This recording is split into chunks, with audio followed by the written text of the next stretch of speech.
I am going to be perfectly honest. We are looking at this speech in this class because Barbara Jordan is my hero. Barbara Jordan was a college debater who came out of Texas, had a first career, and then turned aside from her second career and late in life became a college professor. And that's pretty much my life story, except for the fact that I'm neither female nor African American. But she was born in 1936. She would have turned 82 this year.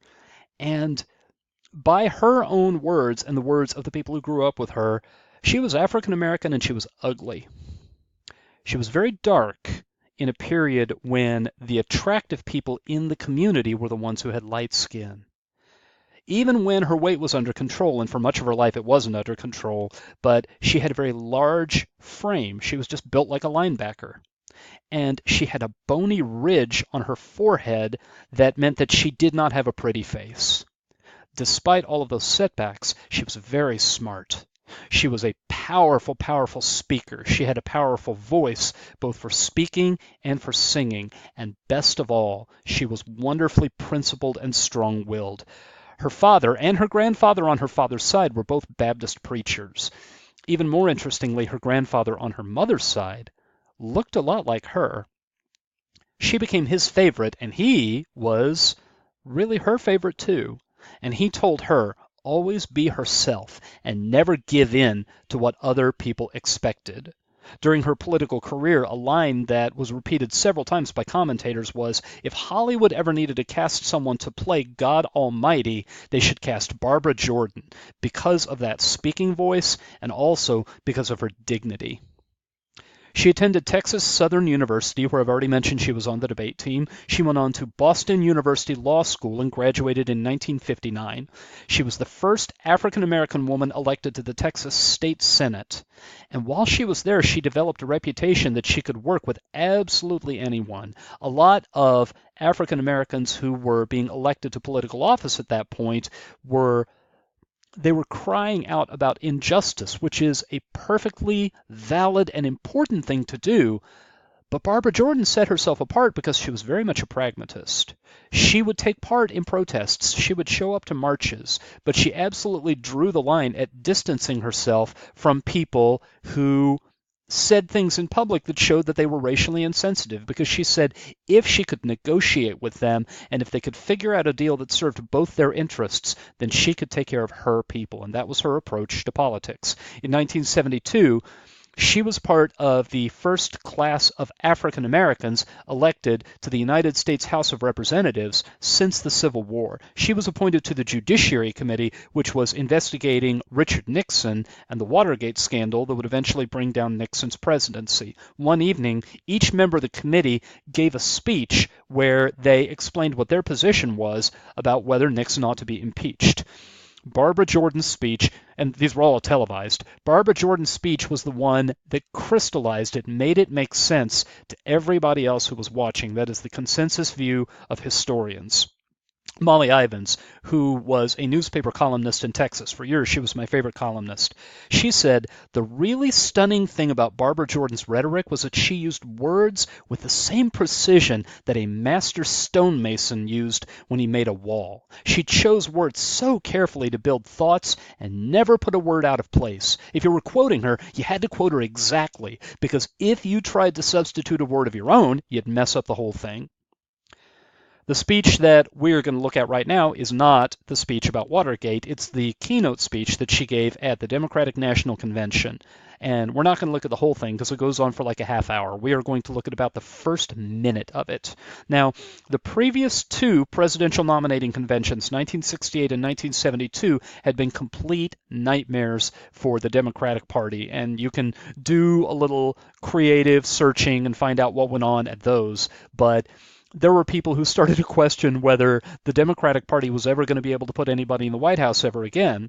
And now in 1976, it looked like the nominee was going to be the governor of Georgia, a guy by the name of Jimmy Carter, who had come out of nowhere. There was lots of discontent in the party. The country was divided over the Vietnam War, and even though Nixon had already resigned from office, there was a lot of lingering trauma. So what the Democrats desperately wanted was someone or something to pull the party together. And into this, they invited Barbara Jordan. So here is about the first minute of the first draft of the speech. 144 years ago, members of the Democratic Party met for the first time in convention to select their presidential candidate. Since that time, Democrats have continued to meet to envisage their dreams, formulate their policies, and choose their candidates. Our meeting is a continuation of that long tradition. Yet there is a uniqueness to this convention. This is a special night. In the intervening years since 1832, it would have been most unusual for this party, or for that matter, any party, to have given the task of presenting the keynote address to a Barbara Jordan. It would have been most unusual. Yet here tonight, a Barbara Jordan can stand before you, charged with that distinctive responsibility. It is indeed a special night when a member of the minority can speak for the majority. It is a fulfillment of the American dream. It somewhat makes you proud to be an American. It is a credit to the Democratic Party. What should I say to you? What would you like to hear? I could easily expend my allotted time praising the past accomplishments of this party and so attacking the record of the Republicans. I do not choose to do so. Or I could list the many problems which cause Americans to feel anxious, frustrated, and angry: the lack of integrity in government, the feeling the individual no longer counts, the belief that the things that really matter are falling apart, the fear that America is no longer unique. And having described these and other problems, I could sit down without providing any answers. I do not choose to do so. The citizens of America expect more from us. They require an answer to the question, how will their problems be solved? So this was the beginning. This is the speaking style that came from those years of listening to her father and her grandfather preach. This is the eloquence that came out of the time in debate and the time in the courtroom. And yet, she'd put it through several drafts, which are in her papers, and you can see how she took slightly different directions to make emotional connection and made slight changes in wording so that it felt right in her mouth. Here's the second draft. Since that time, Democrats have continued to meet to think about their dreams, to formulate policies, and to choose candidates. She didn't want to repeat "their" a bunch of times in a row because "they" separates the audience from the people she's talking about. She did use "their" one time, but it was to think about their dreams, to formulate policies, and to choose candidates. Our meeting this week is a continuation of that tradition begun 144 years ago. So, ending the first paragraph with a reference back to the opening words. In spite of the quadrennial repetition of this meeting, there is something different and special about this opening night. I am the speaker. And it survives in some of the accounts of the speech that she was given the advice, don't make it about yourself. If you try that, it's going to make things fall flat. But I've linked the video of her actually giving the speech, and listen, when she does make it about herself, a cheer goes through that audience. And here you can pause the video, you can look at the other changes she makes in the wording so that things connect better and things fit her mouth better. But the next draft is actually not in her files, so we're missing a draft here. The next screen that I show you, you're going to see that she added a big chunk onto the end. After her second, I do not choose to do so. I speak tonight about the America that we as a people are seeking, for we are a people in search of our future. We are a people in search of a national community. It is a search that is unending, for we are not only trying to solve the problems of the moment, inflation, etc., but on a larger scale, we are attempting to fulfill the promise of America. We are attempting to fulfill our national purpose to create and sustain a society in which all men, this was 1976, are equal. From there, in the next draft, some more changes.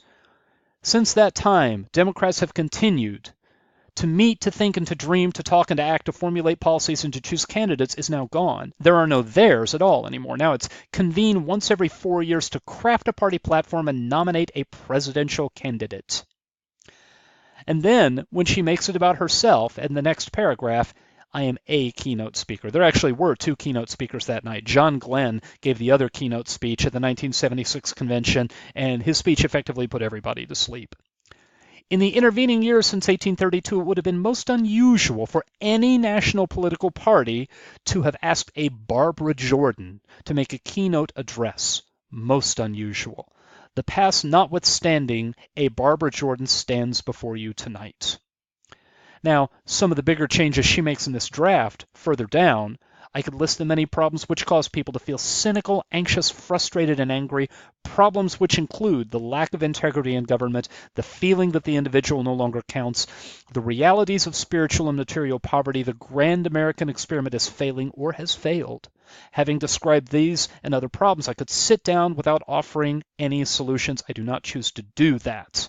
The citizens of America expect more, they deserve and want more than a recital of problems. We are a people in a quandary about the present and in search of our future. So, after starting off the speech talking about, this is a tradition and it's a curiosity that we've departed from tradition in that here I am as the keynote speaker, she turns up the pressure and wants for there to be a certain amount of discontent that she can come later in the speech and smooth over. So getting on to the next draft. Here, we're down to just a few changes in a word here or there. Our meeting this week continues that tradition. The past notwithstanding, a Barbara Jordan is before you tonight. This is one additional bit of evidence. But then, the final draft.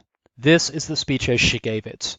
And if you click on the link that's below this, you can see her give about the first minute of the speech. It was 144 years ago that members of the Democratic Party first met in convention to select a presidential candidate. And skipping down, but there is something different about tonight. There is something special about tonight. What is different? What is special?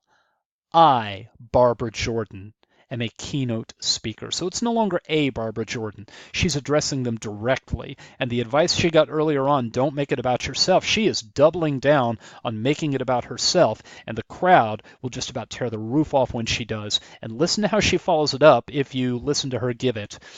A lot of years passed since 1832, and during that time it would have been most unusual for any national political party to ask a Barbara Jordan to deliver a keynote address. But tonight, here I am, and I think the best delivered line in the speech. And I feel that notwithstanding the past, that my presence here is one additional bit of evidence that the American dream need not forever be deferred. Now that I have this grand distinction, what in the world am I supposed to say? She added, what in the world? And if you listen to the audience, you can hear them laugh at that. I mean, they're coming down off of delight, and then she adds a little bit of humor because she's about to get into the parts of it that are going to bring her audience back down. So she's being very careful about the emotional wave, and that the emotional wave goes through intermediate stages.